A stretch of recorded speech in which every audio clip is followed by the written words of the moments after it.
Thank you very much for coming. My name is Ani Tubadji, and I'm a cultural and regional economist. So at this meeting, there were many things which as topic were interesting for me. Yesterday, there was a whole session about emotion and culture and how it relates to people's behavior. There was this morning a very interesting session that I was chairing, which was about polarization and the civil society. But each of them would have an approach of its own to the problem that's so interesting to me. And neither of these approaches was the economics approach, because I'm an economist. Okay. What economists do is trying to figure out what is the mechanism through which people make their decisions. Okay. Not just observing, not just describing it ethnographically, not just acknowledging that people have feelings, emotions, and advocating for something among the policy-making circles. It's all important, but for an economist, the primary question is to understand how people make this choice. What are the steps that lead an individual to make a certain choice? So, more generally, the choice of polarization is a choice to love or hate something. To love or hate a certain group of people. So what I do with my culture-based development approach is to generalize this mechanism of how we decide when to love, when to hate stuff. I say the primary source of the whole process of taking this choice is culture. Because culture is what teaches us what kind of feelings to get, what kind of emotions to get, whether to feel certain or uncertain about the triggers from reality. And respectively, if we feel that these triggers from reality make us feel uncertain, make us feel threatened, then we hate them, we think they are bad. And if they are things from reality that we associate with better chances for us to succeed, we think, okay, this is something good. By the degree of certainty and uncertainty about our survival, that the things in reality move us, we create our order of preferences for them. Whether we want to relate with them, whether we want to keep them close to us, or whether we want to oppose to them and to fight against them. So culture-based development is essentially paradigm or a way of looking at life by understanding that culture is the initial code with which our brain gets coded through education since the very moment that we get born in order to create meaning about the world, and especially emotional meaning, what is good and what is bad for our survival. And then we use this. We use it for very simple things. We use it in very peaceful moments. We use it when we decide whether to eat a pork steak or not, depending on whether we are Muslims or whether we are Jews or whether we are Christians or whatever we are. And we also keep using it with a further and further weight in other contexts, other questions.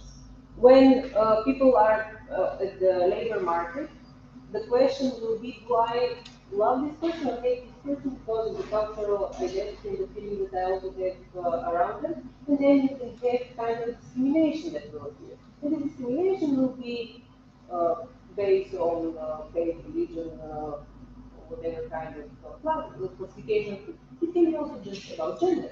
Whether I feel that women are good or bad for doing this job. Right? As another kettle of fish, emotional consideration of the question, apart from the fact, is this person skilled or not?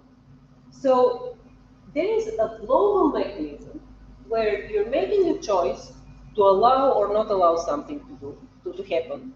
It's a choice, yes or no, which depends on how I rationally think about it, what are the objective characteristics of this choice, what this will rationally lead me to, and another input into the same process of decision making, which is how I feel about it. Do I have a gut feeling that this is a good thing, or do I have a gut feeling that it's a bad thing? And it's gut feeling thing comes from how culture has coded my mind to think about what's good and what's bad in reality. So you're making a choice about the world every time, advising your angel, being a wise person and trying to make sense, and following your devils, following your gut feeling. Like, well, I really know from since I was born that this is a good thing and this is a bad thing. And being a little bit bound. And here comes yet another example of how this can be played as a mechanism from the presentation yesterday of my young colleague from Swansea University, who said you could vote for the parties by thinking what the parties have as an agenda and what they're promising, but you can also vote for parties just based on what in my area and in my family traditionally has been the practice in home. So I don't care whether they're wrong or right, we are of the left, or we are on the right. So this is yet another, just one more example how you can have the culturally biased choice making. You have the choice whom I vote for. You could have a rational consideration. You will allow your emotions with cultural history to feed in and play in what will get chosen. And what will get chosen might be even not in your interest rationally, but it will be satisfying your emotional need to express your protest, to express your emotional state that you're in. And this is how we are going from very simple things, choices about what to eat, to choices whom just to employ in peaceful times, to slightly more radicalized situations where there is a polarization in society, there is tension. You can have the same mechanism at play in even more critical decisions, whether to lead a war. We all know that in war conditions, people forget about the humanity of the other. Right? There, the emotional, cultural affiliation with a certain group starts mattering way more than the rational understanding that we all have, that in the end of the day, we're all people. So it really matters to, first of all, factor in the decision-making process, the presence of the emotional, culturally informed feeling. And then to be aware that in peaceful times, for simple things, it matters, but matters much less. Nobody kills over a corpse sake normally. But when the socioeconomic conditions get more and more precarious, and when there is more and more competition between identical peers, less welfare equality and the redistribution of resources, then the importance of the emotional part of decision making actually grows. And it takes over the rational part, and it is the reason why the whole system can collapse into chaos, into war, and then try to redefine itself into something more peaceful, something which will be hopefully more equitable, so that people again start functioning normally and calm down the emotions and start having rational exchange with each other and be a society. Right? It seems that economists have the tools to describe such a mechanism generally, but they haven't really engaged with taking into consideration the emotional part and all the cultural part so much more. Just because that's a bit too complex for the flavor for an economist. Economists want things to be clean and to be, streamlined properly into an equation, and here there are many elements of the equation. But it's not impossible to do.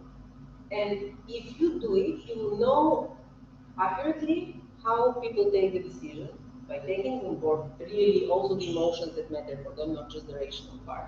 And also, even more importantly, if you do this job correctly, you won't have just sporadic descriptive cases which are necessary to understand the particulars, but not really to help handle the overall development in the country. But you will have precise measurement, precise thermometer for what's happening in society, how much the madness in society is growing, why it is growing, how it is relating with the socioeconomic inequality locally, and hopefully then when you know all the parameters of this choice to intervene it in a manner that you can handle it before it has collapsed into a complete demise and war condition. So this is the big and challenging task that I had in front of me when I started thinking about culture-based knowledge.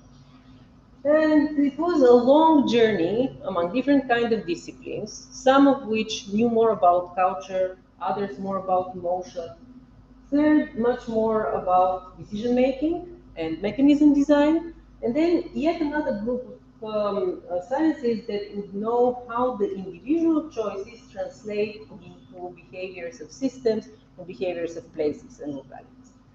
And it started being a bit daunting, and it started being a little bit a question of how now I sum all this knowledge together. Because all the different pieces of literature were using different methodologies. So if we want to learn something, we have to put it together in a consistent manner. And I decided that the best way to do that would be by remaining where the economics head. So I said, I want to know a mechanism. I want to know a mechanism that will be clearly described in terms of which are all the inputs in it that hopefully afterwards we'll be able to play with in order to change the outcome.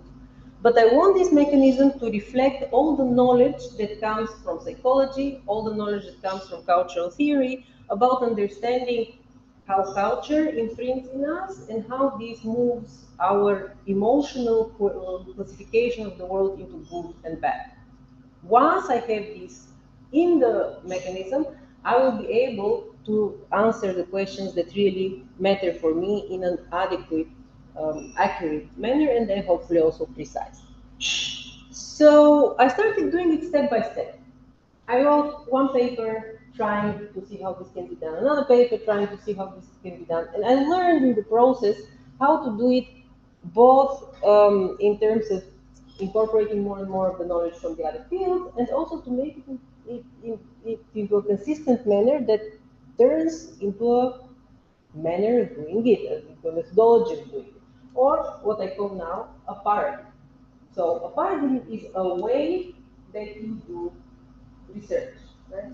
So this is a paradigm about understanding cultural bias in economic choice, where cultural bias is defined as the deviation from the rational choice, what your angels would tell you, due to what your devils whisper to you, being informed by the snakes of your culture. This is metaphorically described what it's all about. So this cultural bias in economic choice then has to be systematically approached. The book is structured along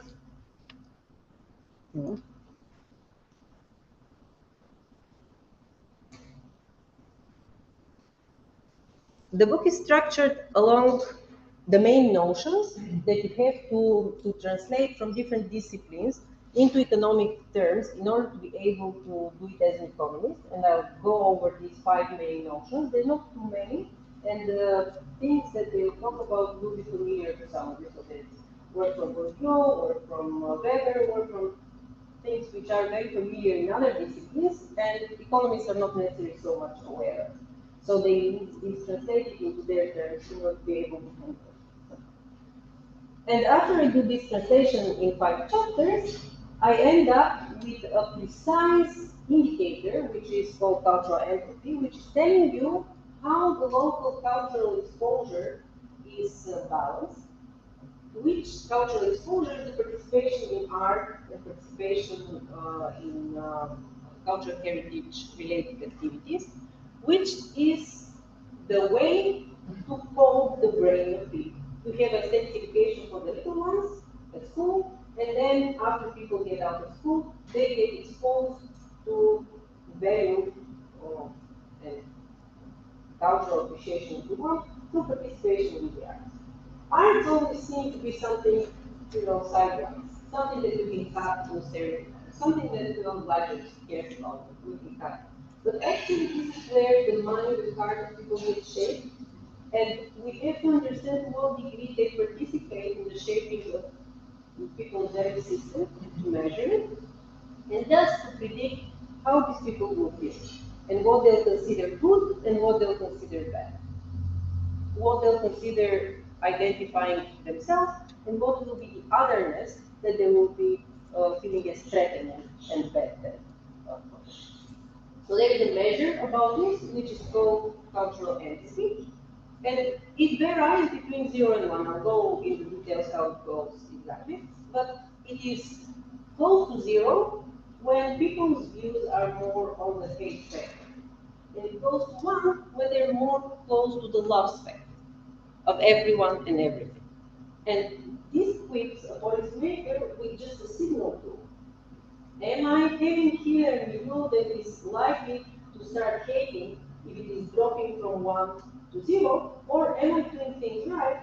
I'm keeping the local view in a way that people are feeling safe and loving in different kinds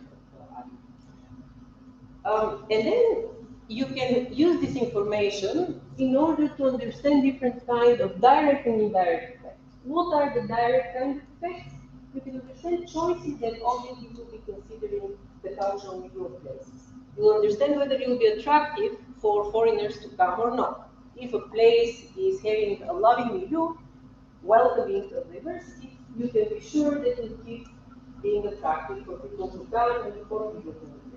If you see that your milieu is starting to get really hostile overall, you can expect that actually you will have lower inflow of immigration. Now, this is not only from the point of view of the concern of radical elements, pro or anti-immigration, but if you don't have nurses and you want nurses to come from abroad, well, you know whether this will be easier or more difficult to do, given what kind of a place you are. If you are a place that's dangerous for nurses to come, they would obviously prefer to go to be nurses in another country rather than come to be nurses here. Same for engineers that might come from elsewhere. So in this way, it is informative. However, it's also even more informative for indirect choice. Because I don't know how many of you are familiar with a notion which is called the spatial friction, but essentially the idea here is that you have a redistribution of wealth between places, right? So there is some development in the country, but then some places are richer than others. And a place can become richer if it attracts more people that are able to do stuff. Everybody who is the best engineer, the best doctor and so forth, they'll go in the richest place because their salaries are better. But because they select the most capable people, they then start even growing faster over time. And this is the friction that they create in the distribution. They just pull everything into them, and on average, we should be all much richer, but there are certain places that are exponentially richer than other smaller places around them. Well, the first direct effect of whom you allow or not allow to be a place will be a stepping stone to this more extended indirect effect. If you don't allow people who are engineers to come to your place, obviously when you need the engineers to second phase, they won't be there. So you culturally reset the frictions, the spatial frictions, and the distribution of Now this is a little bit more understandable for perhaps regional economies, but this is an example, both direct and indirect, when you have the cultural entity between 0 and 1. Now there are extreme cases, when you have a complete collapse, when you have the 0 case of cultural entity, so when there is complete hate. Now the direct effect of this is the polarization. People cannot agree with each other for anything. They may have ability to trade, they may have ability to trade cars, they may have ability to do other kinds of simple things. But just because they are belonging to groups that they don't like, they refuse to cooperate with each other. I call this the solving of the contract curve in the Excel box. If you are an economist, you have the tool to explain this here. And even worse, if people cannot agree, the indirect effect of this direct loss of cooperation is that if they cannot agree to sell cars, and if they cannot agree now to sell pork steaks and anything simple, there is ultimately no civil society, there is no society at all, there is a collapse of the world. And in other words, from other streams of literature, you have a great transformation occurring. A great transformation which has occurred because certain groups of people have felt socioeconomically deprived, they have refused to cooperate on any level anymore with the elite that they see there. So there's been this integration of the contractors with the people. And they claim a redefinition of the world where you will have hopefully a more equitable situation and where they'll have a better chance for survival. But this is a very precarious situation. This is a collapse of the system and an attempt to make a new world which is hopefully more fair, but it's rarely really fairer, as we know from societies where this happens, where hopefully democracy was supposed to come and make the world better. We know that it's still getting worse and worse in our country. Bulgaria returned later. So, this is what the book is about. So I wrote something which I call the culture-based development Robinson Crusoe. So Robinson Crusoe's story has been used many times in order to present a stylized world where things are not as complex as in the real economy. And I'm doing this in order to describe all these ideas and these notions of culture-based development to show how culture matters in the decision-making process of Robinson Crusoe. It took about 10 pages to make it a culture-based Robinson Crusoe story. So I cut it off from the book, but it's available on the website of culture-based development, which you can find very easily. It is www.culture-based-development.com. You see it there written. There are many sections. There is a section about the book. If you go there, you can download the PDF where you can read this mnemonic text explaining culture-based development in a story which is much more accessible. I kept only the really serious theoretical side of how you measure culture, how you define culture. So how do I define culture? Culture can be many things. Culture can be the heritage of a place. Culture can be the concerts which are happening, the festivals that are happening. So each of all these things matters. Right?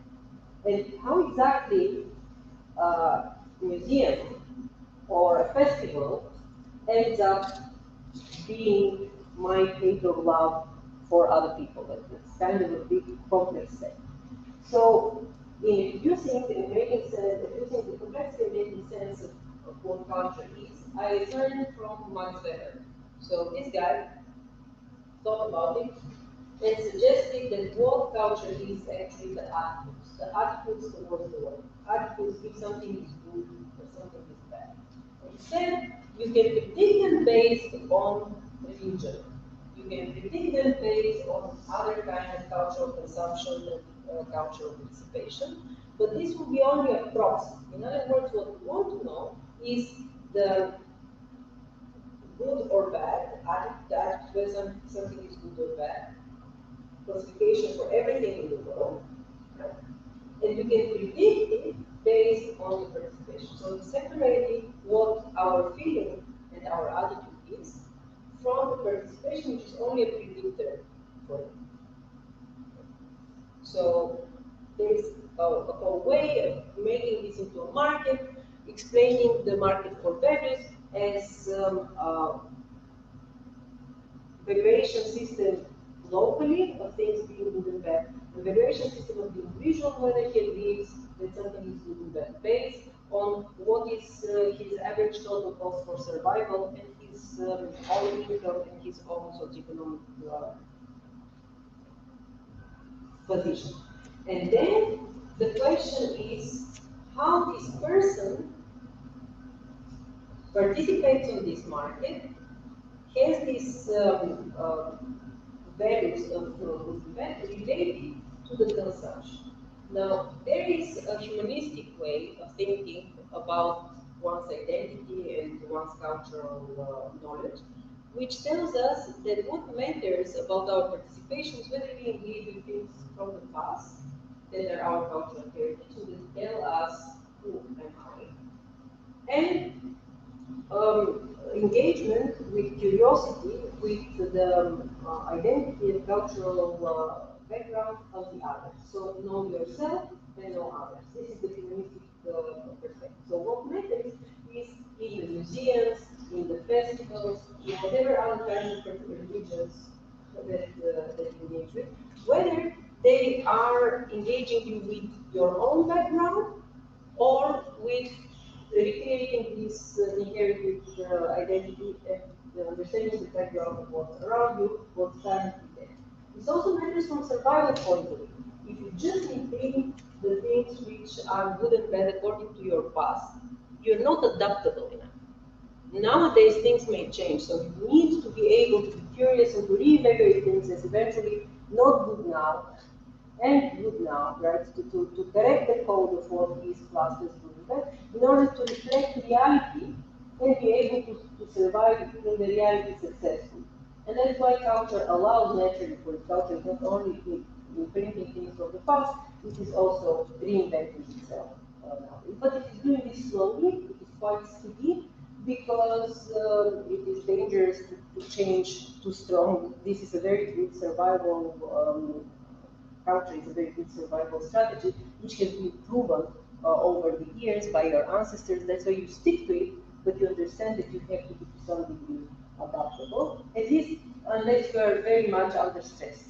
If you're very much under stress for socioeconomic survival, then you become reluctant to try new ways, and you stick only to the cultural heritage way, even if it does not make sense. So that's how there is room for learning, but it depends on your socioeconomic positioning currently out there, which would call endogeneity of the cultural process, but definitely has an exogenous component, which is cultural heritage. That's why it's culture-based.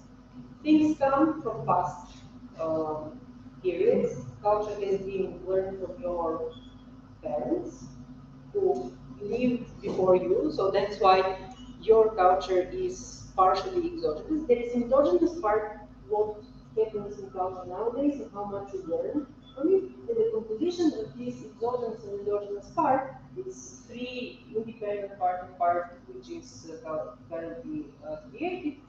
You have, it won't go like this. I will talk more, and then I'll leave 10 minutes for each introduction. That's how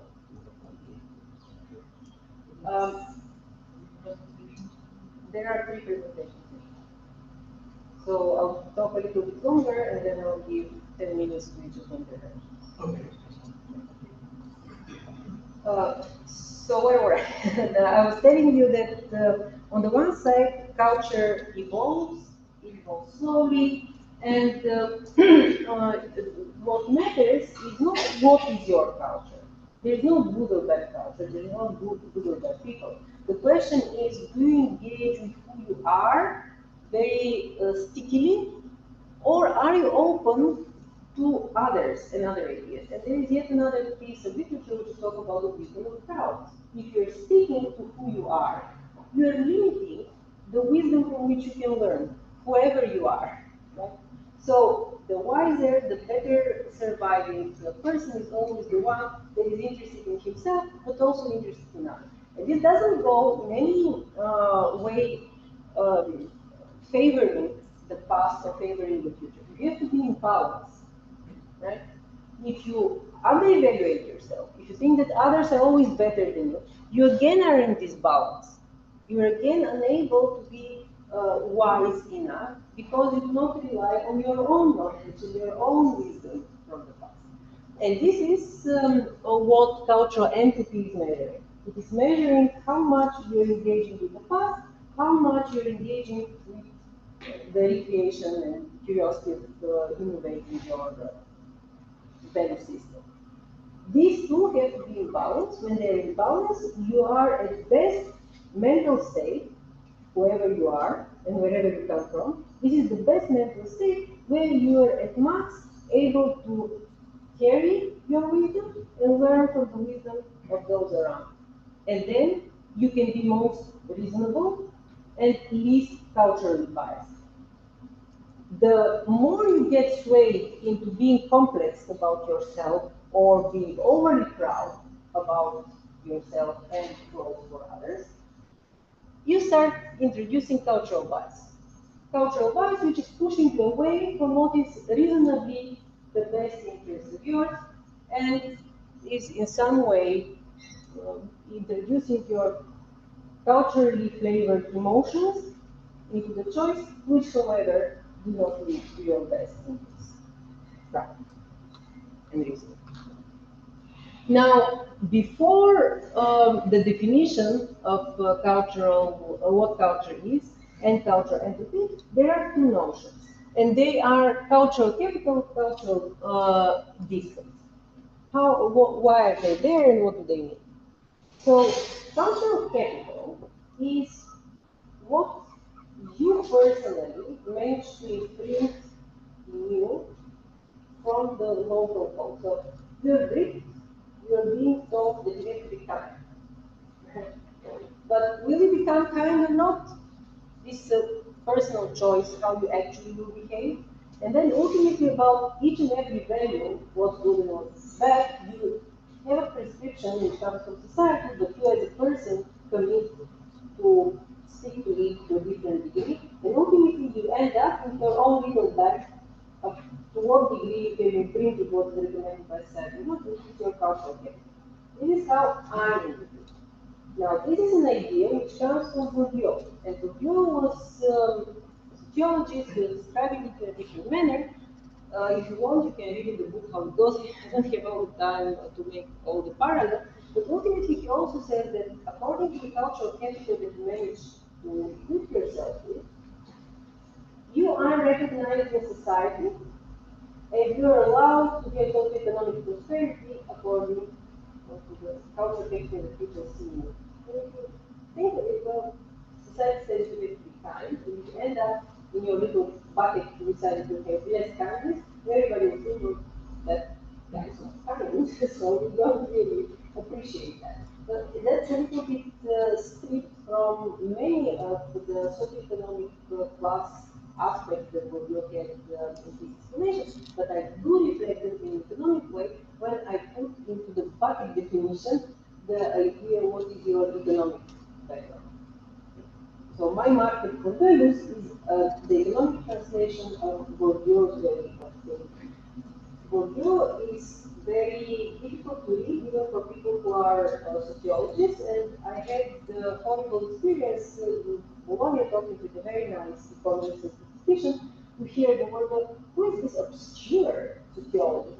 Obscure, but go figure different groups, different kinds of value systems again. So once translated, however, in economic language, this person had no problem with understanding the logic of Bourdieu. Okay? So that's how the book is translated in cultural theory, which is the companies which are quite wordy and difficult and complex in writing, to get streamlined in a way that an economic toolkit and economic mind can feel happy with while they are getting as an. So cultural capital is what you manage to get as cultural teaching from what the world teaches. Now, why is this important?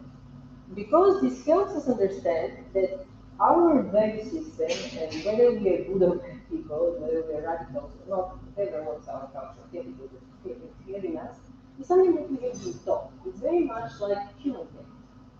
So what we know to write and what we know to do as math and so on and so forth, not because you got born with all these skills.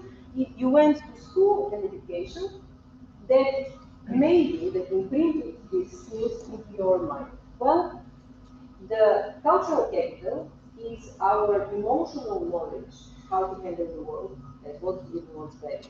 And again, it's not God given, it is how we were trained by society through our state education purification, and the lifelong learning of aesthetic purification, which is cultural participation. What kind of cultural activities our brain was exposed to. Right? So here comes the lesson learned for practitioners and for policymakers. Well, there is all the maths and stats, but there is a clear channel of how this looks like as a natural process. You have people, these people you teach them rational skills, how to make choices by knowing to read and write, and you also have to teach them how to handle their emotions and how to know who to hate, who not to hate, and how to handle their emotional responses to things in a balanced manner. So how to be emotionally intelligent in order to have a society that has rational and emotional intelligence to take the best choices in order to flourish rather than to start killing each other. So we're talking here about aesthetic education being the policy tool for using the wisdom of culture-based classes. And then cultural distance. Why it is important? Because culture-based development is very much a very free analysis of that. There is absolutely no importance what your political side of your culture is. You can be green, pink, yellow, or whatever you are as culture. What matters is how different are the cultures of the two people interacting, or whether they'll agree or not. Every society, no matter its culture, is a society, so people manage to cooperate with each other, and we are all people, so technically, every kind of people with every kind of culture are able to be cooperative. Right? The uncooperative and conflictual aspect comes when we are different cultures, when our understanding of those good that we do start getting in the way of us being able to take decisions together. Right? So, even more importantly, if two people are different, right, they can perceive this cultural difference in the sense of saying, oh, that's interesting. You do it this way, I do it that way. Right? But if they are under stress, and if they are in a cultural entity which antagonizes them, the same difference will be, ooh, that's danger. I don't want to deal with this one. It's so much different from me. So the cultural difference in itself is neutral. Right?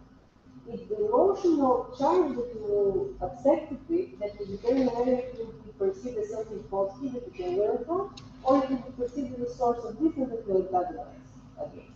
And you can predict how the cultural difference will be perceived, whether as a distance to act against or as a kind of a space to learn and create proximity about, depending on the cultural coding of the mind and the emotional state in which it puts the people currently, taking into consideration their economic availability of resources in comparison to identical peers that motivates them to act for survival and go on matrices against everything that can challenge their survival. So this is how the structuring of the understanding of culture, what is culture, its forms of things, its modes of attitudes, that we can group them into things from the past and things currently created. So culture, heritage, and culture. We can see how different we are in our culture, heritage, and culture to understand what is the potential for disagreement. But then you understand how much this is a disagreement will matter for them, depending on how the culture heritage and culture are balanced locally. The more disbalanced they are, the more the entity is going to zero, the more this difference will be perceived as distance, as troublesome source of something to be against, rather than being seen as a place to learn from. And this will predict the bias.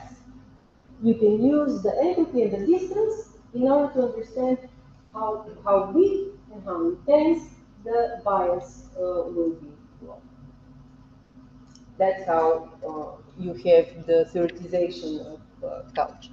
And once you do this, you have the different examples when entropy is between 0 and 1, when entropy is close to 0. Obviously, if it is 1, you don't have cultural bias, so you're a reasonable person, but this does not happen. This is equivalent to the perfectly competitive market, which does not exist.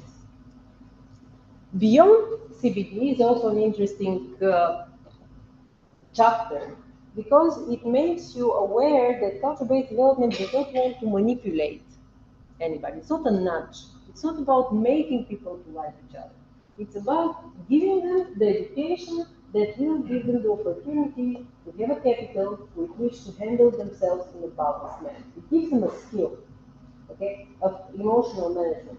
That the same like I teach you maths and I teach you sports, and I don't tell you afterwards where you're using it. You're just a person that's able to make calculations and who has the physical strength to do whatever he decides to do himself. So it is much more respectful to the free will of people rather than manipulating them and leading them towards choices that the policymaker wants.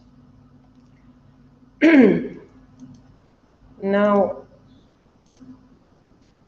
this means that the first part is about the culture-based, and the second part of the book with the effects is about the development in the title, culture-based development.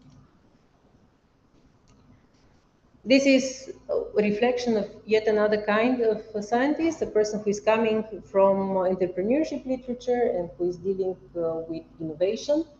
Professor David Aldrich from Indiana University, who saw the use of culture-based development as valuable in terms of understanding who will be allowed locally to innovate, to make new ideas as an entrepreneur, as a businessman. And he agrees that the same mechanism that I described you is also allowing only to those that you love and that are kind of ours to keep making their innovation and cutting away useful ideas just because they're coming from this group of people that are the others, right? And this decreases the opportunity to innovate and to create good ideas for the society. In terms of how I go into making the explanation, it goes even more dry and abstract in the book. There are parts of the book that will give you the actual market, the actual Shannon entropy measure, which is the precise formula through which you estimate when it is 0 and 1. And an economist, a statistician, also might be interested to look into that. But the book also finishes always with review of the literature that has been translated in these mathematical terms. So there you find Bourdieu in his natural state, right? And it will be explained how this has informed my little market for values out there. And also there is an even tinier section at the end of every chapter, which is about what this means for aesthetic education. How a person who wants to have cultural policy and educational policy that brings culture-based development in practice can use the information in this particular chapter. And I hope John will tell us more about this part of the book. Why this is the overview that I wanted to describe to you. Now, I'll make three additional lenses on the book here. The first is in economics. There are economists that are very interested in how we produce culture, but they think about how much money I generate when I publish books, how many tickets I sell when I make concerts, and this is what they understand in terms of cultural impact on the economy. And obviously, it's the same like counting how many sandwiches an educated person can buy after he's educated. This is the impact of education. Of course, you make first sales of the book, but it's way more important after people have read this book what they're able to think and to do with this emotional education and not just the mere consumption of the cultural objects. So the economics of how we translate the consumption of the arts into formation of order of preferences, the way the culture-based development is interested in it, is sincerely a big gap in the economic literature that does not exist. I'm myself scratching it, but it really needs a cohort of economists that are working on this translation of cultural participation into a value system, and doing this in a systematic way that can make it transparent to us. But this is where the aesthetic education is. And then there are economists that are very famous ones, like Gary Becker, like Akerlof, the Nobel laureates, that have shown that if culture matters, then the efficient market will not be in place, then the marketing will collapse, although there is a need and the genuine supply and demand side exists, the market may not exist because of the way that quality is perceived, the way that things are labeled as good or bad. Somebody needs to create these pieces of knowledge, and essentially from yesterday's keynote, we are still in the evil of ignorance. We're facing it when we try to understand how emotion and how culture factor in human choice. And we have to understand that, acknowledge it, and try to bridge the knowledge gaps, use our different kind of methodologies, and inform the field of science and the field of policy making in new ways that unpack and alleviate this ignorance about why people make choices which are emotionally charged and not in their interest. Then another aspect of culture-based development is that it is multidisciplinary, and that, however, in the center of linking the different fields is cultural capital. Is this encoding of people with skills for managing their uncertainty from the world by labeling the triggers as good and bad, which is the center of their decision-making process. And then that is different from social capital. Social capital is how people relate, whether they cooperate. But social capital is a function of cultural capital. Because people who are Nazi, they do cooperate with each other. They have very strong structures, right? You can't deny that they have their social capital. But it's a social capital that serves another kind of values. So this has to be very clearly understood in order not to be confused and not to be caught unprepared where the problems of cultural bias may occur. How cultural bias relates to aesthetic education can be found in this brief of the International Pascal Observatory. It's the UNESCO OECD observatory that is interested in how learning cities are produced, how places can be kept in a state where they are proud of their past enough, but they also learn enough and are curious enough to innovate themselves. And they have written a brief which is describing what is aesthetic education and how it can make a city a learning city. So you can have a look at this in addition to the little parts of the book which are about aesthetic education in order to make sense from the point of view of aesthetic education. And now that I have talked a lot, and this made Peter a little bit nervous with me as well. No, it's fine. I hadn't realized.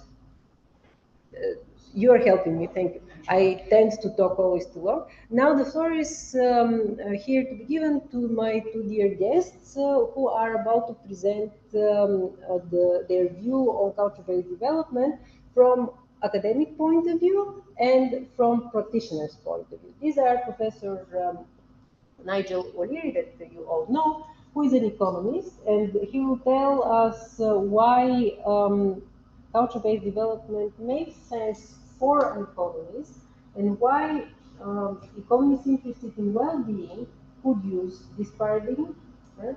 Because we are ultimately trying to use the culture-based development approach for informing the Future Generations Act, which is targeted at well-being. So if you want to do this in a way that policymakers are used to, and the way that they are used to receive evidence, right? Can we do this by using this paradigm and actually in the process of being made through a particular WISERD work package? And then we will hear from John Meredith. So John is a representative of the Diocese of Swansea and Brecon, and he's responsible for education. So he is doing aesthetic education. He's doing aesthetic education in relation to faith and spirituality. We didn't have the time to talk a lot about it, but it was mentioned in the other session how much faith and spirituality on polarization, which I shared this morning, how faith and spirituality are intimately related with the polarization of society.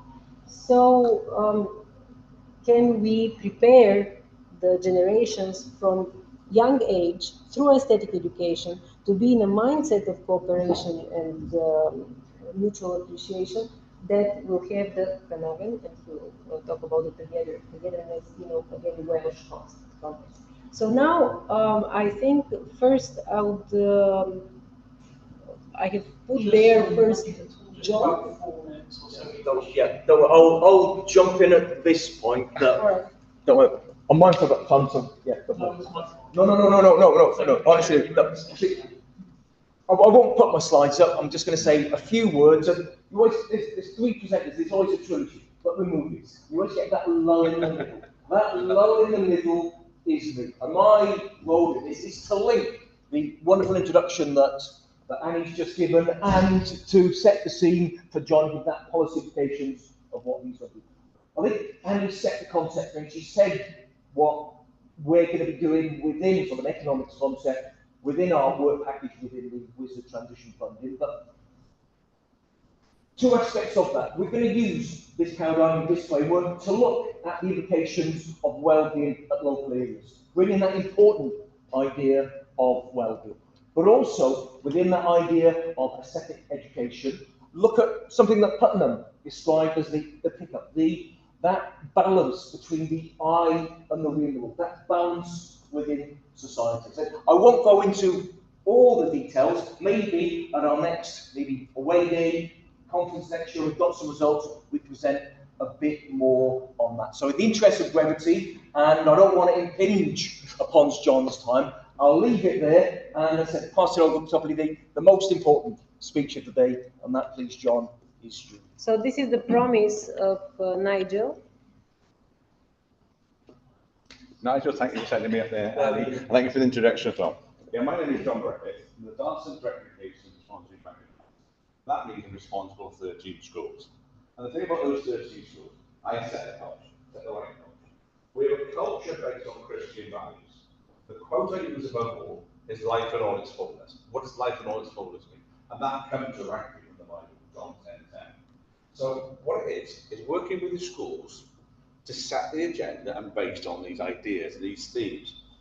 For a long time, I didn't realize I was doing it until I started talking about if you learn in cities. Then I realized all those things I'm taking for granted and doing is what I've been talking about. What for me it is understanding the culture I work in and setting those experiences and developing those relationships so schools can really flourish and grow. So that culture has got to be there. Within Wales, we've got a culture of education, very, very different to what else is in the rest of the UK. That allows us freedom, that allows creativity, and actually allows us to make a real difference. So for me, we've got four purposes. And the first one I like is ethically informed citizens of Wales and the world. This is what we're talking about, the ethics of that. And it's that collaboration of what education comes together. For me, education is on faith, hope, and love. It makes it almost a very clear concept, but it does work. So with that, I translate that into the practicality of working with schools. First one to think about is welcome. What does welcome look like? We all think we know, but what does welcome look like in a school context? When you walk in the door, what do you know it's a church and Welsh school? And also, what do you know? It's a warm, welcoming place based upon Christian values. All these different things coming together. And with that, I would describe our schools not as a faith school, which is what Welsh government do, which we're noisy at times, but a school of religious character, because we welcome everybody. That's what we do, we welcome everybody.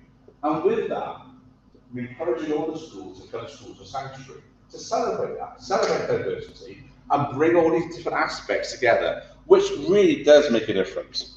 And a key word, I'm glad Annie put it on the board for me, is this connecting. We've got that in Wales, that connection. The literal definition is habitat, but it's so much more than that. It's what makes up the area, what makes up that community. All those different aspects make that culture, make that area, make it really special. It's that togetherness, it's drawing that history, all those aspects that make it real. And for that then, I also look at this aesthetic education. Aesthetic education is so, so important. We've got to give children, and young adults, and all of us as well, as many opportunities to engage in creativity. That is a problem I find. Schools, I think, are not quite sure what can do, but creativity is so important. And that comes from experiences. And that can be all sorts of different ways. Like a crazy one we did recently was, we did rugby. We're Wales and nation of rugby. But we did rugby in Christian values, looking at a different way of interpreting. And from that then, the children did creative art projects based on Christian values and their rugby skills. But there's a legacy of that. There's something called prayer clubs, where children come together in their schools, they make a choice and be in there and be part of it, and share a few words. The teachers sort of facilitate it. They actually lead it, the children actually lead it, and that makes a massive, massive difference. What we've got as well, we've got something called Mantle the Expert. The children are given a problem, and they are the experts to solve that problem. And that works, bringing all these cultural aspects into it. And with that then, also look at the landscape of faith. What does that look like? The ecological aspects. What is that? Because why do we say the ecological that we don't know? It's all the negativity. Why do we move away from climate anxiety to a celebration of joy and beauty? Change that narrative. To change that narrative, change that mindset, then we see a difference. But that's why we work with schools at the moment. Changing the narrative. And with that, look at that prophetic voice. You may take prophets, Old Testament, some of the New Testament, different religions, but we have so many prophetic voices in our world today. And I would argue I need a prophetic voice, bringing this in, the cultural development, but it does make a difference. So why aren't we changing the narrative of speaking truth, particularly in a school context? How do we do that? How do we create that? And I think the key word with this is, how do we celebrate joy? Do we do enough in our society? Do we do enough in our culture? I don't think we do. But look in here, there's artwork around this room and different things. But do we celebrate that? So I talk about aesthetic education. We need that aesthetic education because it actually makes a real difference. And what I've got to think about as well is the actual building. Where are schools? What do they look like? Why does a new school have to look like a prison? Is it built for containment? No.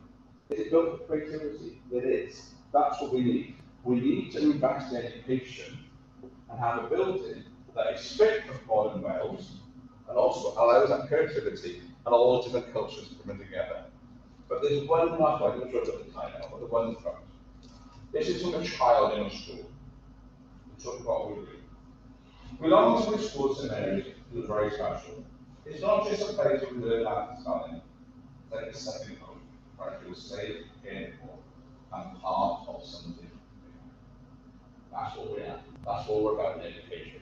Making part of something bigger, creating that identity. That's where all this culture comes together. And there's plenty more to share about what the reality in school is. We've got a recent inspection report for executive inspection system, as well as in the church school. And we've had over half the schools inspected. It's all been positive. And that's one day I could share with different things, with the reality of it. And we talk about faith and spirituality. That is so important and so key to where we develop. It's not about the individual. There's more than that. There's more than that. We've got the individual, we've got others, we've got beauty, and then we've got that beyond it. That's what we need to bring cultural capital. Thanks a lot, John. And thanks a lot also to Nigel. You see, this highlights two things.